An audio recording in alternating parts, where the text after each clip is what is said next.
नाज़रीन अस्सलाम वालेकुम। आप देख रहे हैं सियासत टीवी। कौमी ख़बरनामे में आप सबका इस्तक़बाल है। मैं मोहम्मद सिद्दीक़। सबसे पहले सुर्खियों पर एक नज़र डालते हैं। बिल्किस बानो मामले में राहुल गांधी का मोदी हुकूमत पर शदीद हमला। पूरा मुल्क आपके खौल व फेल में तजाद को देख रहा है। गडकरी शिवराज सिंह चौहान बीजेपी के नए पार्लिमानी बोर्ड से बाहर। येदियुरप्पा और सर्बानंद सोनोवाल को किया गया शामिल। गुलाम नबी आज़ाद जम्मू कश्मीर के कैंपेनिंग चेयरमैन के ओहदे से मुस्तफ़ी, कांग्रेस को धक्का। अमूल और मदर डेयरी ने दूध की कीमत में फी लीटर 2 रुपए का किया इजाफा। डेयरी प्रोडक्ट्स पर भी 4% का किया गया इजाफा। साबिक क्रिकेट कप्तान अजहरुद्दीन दादा बन गए। बहू अनम मिर्जा ने बेटी की पैदाइश की खुशखबरी दी। नाज़रीन, ये थी सुर्खियां। अब खबरों की तफसील पेश है। कांग्रेस के साबिक राहुल गांधी ने बिल्किस बानो मामले में इज्तिमाई इस्मत रेज़ी और कत्लेआम के कसूरवारों की रिहाई पर सख्त रद्दअमल जाहिर किया है। इन्होंने कहा कि बेटी बचाओ बेटी पढ़ाओ और ख़वातीन को बाइख्तियार बनाने की बातें करने वाले मुल्क की ख़वातीन को क्या पैगाम दे रहे हैं। इन्होंने कहा कि वज़ीर-ए-आज़म के कौल व फ़ेल में फ़र्क पाया जाता है और मुल्क पूरा देख रहा है। राहुल गांधी ने ट्वीट किया, 5 महीने की हामिला खातून की इस्मत दरी और उसकी 3 साला बच्ची को कत्ल करने वालों को आज़ादी के अमृत महोत्सव के दौरान रिहा किया गया। निस्वानी ताकत की बात करने वाले मुल्क की ख़वातीन को क्या पैगाम दे रहे हैं। वज़ीर-ए-आज़म साहब, पूरा मुल्क आपके कौल व फ़ेल में फ़र्क देख रहा है। ऐसा मालूम होता है कि अब कांग्रेस में या तो सीनियर लोगों के लिए जगह नहीं रही या फिर आला क़यादत की जानिब से उन्हें जानबूझकर नज़रअंदाज किया जा रहा है। कपिल सिब्बल, गुलाम नबी आज़ाद जैसे कांग्रेस के कद्दावर रहनुमा अब अपने ओहदे छोड़ने लगे हैं। यकीनन ये कांग्रेस के लिए तशवीश की बात है। गुलाम नबी आज़ाद को जम्मू कश्मीर में इंतखाबी मुहिम का चेयरमैन नामजद किया गया था, ताहम कुछ मामलात को लेकर इन्होंने इस ओहदे से इस्तीफ़ा दे दिया। उधर गुलाम नबी आज़ाद के खेमे में शामिल दीगर कायदीन ने भी इशारा दिया है कि वो भी कांग्रेस छोड़ सकते हैं। गुलाम नबी आज़ाद की ये नाराज़गी जम्मू कश्मीर में कांग्रेस के लिए एक धक्का साबित हुई है। गुलाम नबी आज़ाद को जम्मू कश्मीर मुहिम कमेटी का सरबराह बनाया गया है। गुलाम नबी आज़ाद के करीबी तस्वुर किए जाने वाले वक़ार रसूल वानी को जम्मू कश्मीर कांग्रेस का नया सदर मुकर्रर किया गया है। देखिए, जहाँ तक आज़ाद साहब का इसमें मतल्लक है तो मैं इतना ही कहना चाहूँगा कि सेज तो उनकी नासाज है ही है, लेकिन कहीं ना कहीं उनको इस बारे में कंसेंट नहीं लिया गया, कंसेंट में नहीं लिया गया है और उसकी वजह से उसकी नाराज़गी दिखाते हुए उन्होंने कैंपेन चेयरमैन से हटने का फ़ैसला किया है। लेकिन हम आज ये बताना चाहते हैं, आज मीडिया के द्वारा इस बात को रखने का ये मकसद है कि हाई कमान तक जो है वो सही मैसेज नहीं पहुंच रहा है और कहीं ना कहीं मैसेज जो है वो पूरी तरह से डिलीवर नहीं हो रहा है, जिसकी वजह से हमें लगता है कि अगर इस पे फिर से गौर नहीं किया गया इस कमेटी पे तो और बहुत सारे रिज़ाइन हो सकते हैं और उस बहुत सारे ऐसे नेता हैं जो पार्टी छोड़ सकते हैं। कांग्रेस एक ऐसा इस वक्त डूबता हुआ जहाज़ है जिसमें जो भी बैठेगा वो खुद तो कांग्रेस की जहाज़ ये डूबने वाला है, जो बैठेगा वो भी डूबेगा। इसलिए जो है कांग्रेस की स्थिति इस समय ये हो गई है, हम तो डूबेंगे सनम, तुमको भी ले डूबेंगे। तो इसलिए जो लोग समझदार हैं वो नहीं बैठना चाहते। पार्टी के लिए अपना योगदान दिया है उसको कहीं ना कहीं नकारा गया है और उन लोगों को तरजीह दी गई है जो ऐसे लोग आज पार्टी के हाई ओहदे पे बैठे हुए हैं, जिनकी नज़दीकियां उनसे ज़्यादा हैं और जो उनको ऑब्लाइज करने का काम करते हैं उनको ज़्यादा तरजीह दी गई है। कुछ लोग तो ऐसे हैं जिन्होंने पार्टी ज्वाइन किए हुए ही थोड़े दिन हुए हैं। और सबसे बड़ी बात है कि आपको क्या लगता है कि आज़ाद साहब ऐसे लोगों के साथ काम करेंगे जो पार्टी में इनडिसिप्लिन क्रिएट करते हैं, जो लोग पार्टी के बड़े नेताओं का पुतला फूंकते हैं? वो इस कमेटी में है। पार्टी को चाहिए था कि उनके ऊपर इनडिसिप्लिनरी एक्शन करते और उनको बाहर का रास्ता दिखाते।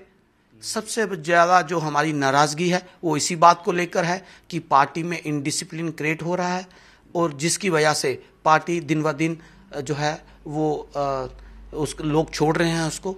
और हमारी हाई कमान से ये डिमांड है कि इस पे फिर से गौर किया जाए और जो एक्सपीरियंस्ड लोग हैं जिन्होंने पार्टी के लिए अपना योगदान दिया है उनको तरजीह दी जाए। नहीं तो आप देखेंगे आज के ही दिन बहुत सारे ऐसे बड़े नेता हैं जो पार्टी छोड़ जाएंगे। मरकजी वजीर नितिन गडकरी और मध्य प्रदेश के वजीर आला शिवराज सिंह चौहान को बीजेपी के पार्लिमानी बोर्ड से बाहर कर दिया गया है और कर्नाटक के साबिक वजीर आला येदियुरप्पा और आसाम के साबिक वजीर आला व मरकजी वजीर सर्बानंद सोनोवाल को शामिल किया गया है। बीजेपी के जनरल सेक्रेटरी अरुण सिंह ने एक प्रेस कॉन्फ्रेंस रिलीज जारी करते हुए ये बात बताई। महंगाई की मुसलसिल मार के दौरान अमूल मिल्क और मदर डेयरी ने भी दूध की कीमतों में फी लीटर 2 रुपये इजाफे का ऐलान कर दिया है, जिसका इतलाक आज से होगा। मुल्क में बड़े पैमाने पर दूध और दूध से बनी अशिया सरबराह करने वाली दोनों बड़ी कंपनियों ने दूध के अलावा अपनी दूध से बनी दीगर अशिया की कीमतों में भी इजाफे का ऐलान किया है। इस तरह इन दो बड़ी कंपनियों ने मिल्क प्रोडक्ट्स में मजमूई तौर पर 4% का इजाफा किया है। याद रहे कि हाल ही में हुकूमत ने दूध और दही पर GST लगाने का ऐलान किया था और इसके बाद से मुख्तलिफ कंपनियां अपने प्रोडक्ट्स की कीमतों में इजाफा कर रही हैं। मैंने तो पेमेंट भी कर दी थी ओल्ड के हिसाब से, तो फिर बता रहे हैं कि रेट बढ़ गए, इंक्रीज हो गया रेट सारे दूधों का। ये चीज़ें बढ़ जाना कहीं ना कहीं जेब पे असर करता है, क्योंकि एक बजट इंसान के माइंड में होता है कि हाँ बिल्कुल होता है भाई। डेली का मेरा किचन का इतना एक्सपेंसेज है, उसमें फिर ये इंक्रीज हो गया, गैस इंक्रीज हो गई, और चीज़ें इंक्रीज हो रही हैं, सारी चीज़ें बढ़ रही हैं। अब हम मानेंगे बेसिक थिंग होती है, दूध एक बेसिक थिंग होती है जो लोग यूज लेना ही लेना है, बढ़ भी गया तब भी लेना ही लेना है, लेकिन बजट तो ऑटोमेटिक डिस्टर्ब होगा ही होगा ना। कांग्रेस ने इस ताल्लुक से रद्दमल जाहिर करते हुए कहा कि दही लस्सी पर GST की मार के बाद अब दूध को भी नहीं बख्शा। जाहिर है इस इजाफे से आम आदमी की जेब पर बोझ मजीद पड़ेगा। मंगल को Gujarat cooperative milk marketing federation ने अमूल दूध की कीमतों में 2 रुपये फी लीटर का इजाफा किया है। इसके फौरी बाद ही मदर डेयरी ने भी दूध की कीमत में इजाफा कर दिया है। अमूल दूध की कीमतों में किया गया इजाफा गुजरात के अलावा दिल्ली, NCR, मगरबी बंगाल, मुंबई और सभी रियासतों में नाफिज होगा जहां अमूल की मसनूआत फ़रोख्त होती हैं। कांग्रेस ने कहा कि मोदी सरकार हर गुजरते दिन के साथ गरीब आदमी के लिए एक बोझ बनती जा रही है। वज़ीर ख़ारजा S जयशंकर ने रूस से तेल खरीदने की हिंदुस्तानी फैसले का दिफा करते हुए कहा कि समझदारी के साथ किसी भी मुल्क से बेहतरीन मामलत हिंदुस्तान का अखलाकी हक़ है। जयशंकर बैंकॉक के शहर थाईलैंड में हिंदुस्तानी कम्युनिटी के एक इजलास से खिताब कर रहे थे। इन्होंने हिंदुस्तान की खारिजा पॉलिसी को मुनासिब और मुतवाज़िन करार दिया। Oil prices are unreasonably high. These are not people who can afford higher energy prices. My moral duty to actually ensure that I get them the best deal that I can from the world on the oil issue. Look, you have to at this time, oil prices are unreasonably high. Okay, not only are oil prices high, so are gas prices. A lot of them, lot of traditional suppliers to Asia are also diverting them to Europe, because Europe is buying less oil and gas from Russia, or can buy less gas from Russia. So Europe is also actually buying much more from the Middle East and from other sources who would have supplied India. So it is a situation today where every country will try naturally to get the best deal possible for its citizens, will try to cushion the impact of this high energy prices, and that is exactly what we are doing. Now, we are not doing it in a defensive way. I mean, we have been very open and very honest about our interest. I have a country which has a per capita income of $2,000. These are not people who can afford higher energy prices. It is my obligation, my moral duty, to actually ensure that I get them the best deal that I can from the world. Thank you. Very, very important that India-ASEAN relations, for us today, if I were to look at the 5 big economic partners we have in the world, they are the European Union, the United States, China, ASEAN and the Gulf. These are the 5 big trade accounts that we have. Now, within ASEAN, all of you know how important Thailand is. So, for us today, especially because there is a lot of volatility in the world, it is very, very important that India-ASEAN relations not just do well, but actually grow. I think this understanding is there in ASEAN countries. All my ASEAN counterparts were in India last month because it was the 30th anniversary of our strategic partnership. And I can tell you, tomorrow are my talks, but I am very confident that my enthusiasm to grow this relationship, which I'm doing obviously at the directions of the Prime Minister, is completely shared on the Thai side. So I'm very confident that in different ways this relationship would grow. And I think where all of you are concerned, particularly the economic side and the community side, the travel side, I think these are areas we would like to grow faster.